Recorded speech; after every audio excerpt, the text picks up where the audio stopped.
আর এটা পরের দিন সকালবেলা সমস্ত থালাহাঁড়ি ধুয়ে ফেলেছি। সোমবার তো ভাতও চাপিয়ে দেবো আর ছাদে যাবো একটু ছাদটা ঝাঁপ দিতে।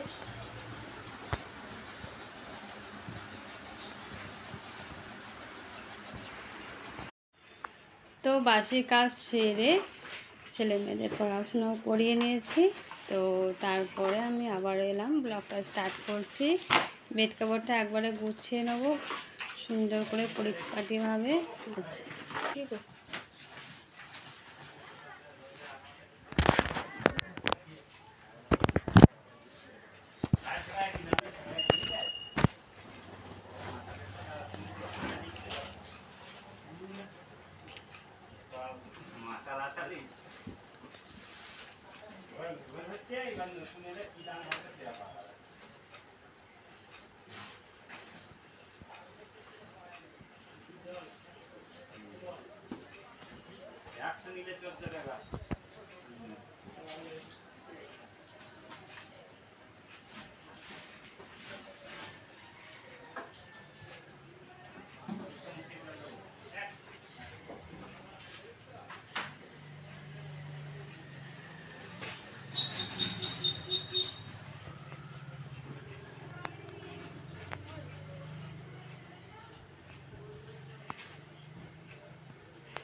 সবাই তো আমি যাচ্ছি।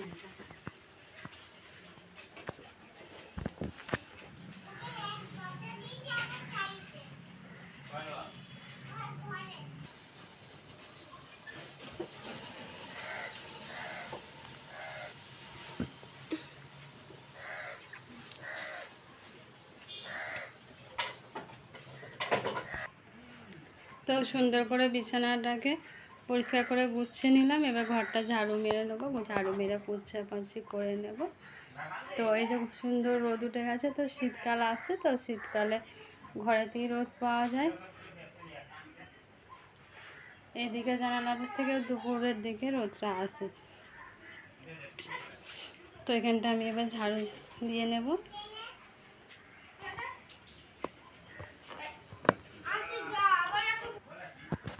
তো এখানটা এবার ঝাড়ু দিয়ে নেব, ক্লিন করে নেব।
বাইরে আছো, যাও বাইরে যাও।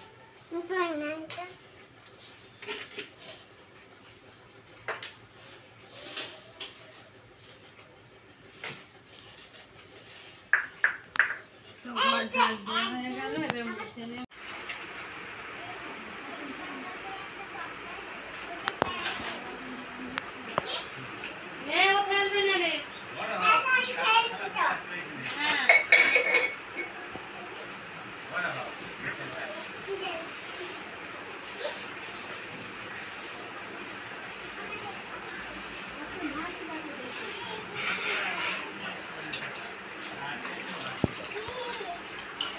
সামনের দিক থেকে তুলছি।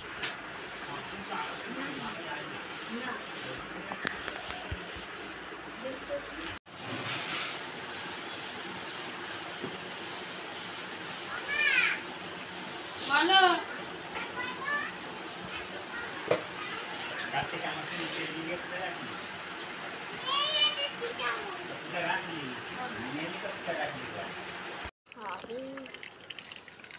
পানি নিয়ে ঘরটাতে বলে পানি নিচ্ছে আর দুটো ছেলেটা অনেকদিন বাদে খুলে দেওয়া হলো, ঢাকা দেওয়া ছিল তো ওদের দিচ্ছে। এখন হয়তো বৃষ্টি আর হবে না। তো এখানটা পরিষ্কার করে আবার চুলে যেমন চুলে রাঁধতাম তো তেমন আবার রাঁধবো, কারণ এখন তো গ্যাসে রাঁধা হচ্ছে, তো কাঠকুটোগুলো রয়ে গেছে, ওগুলো খরচ করতে হবে। তো পুরো ঘরটা পুষে কমপ্লিট করে ফেলেছি। তো অনেকদিন এখানে তো একটা ছিল, তো দেখো কেমন হয়ে রয়েছে। ওগুলো পুছে পুছে ওগুলো পরিষ্কার হয়ে যাবে।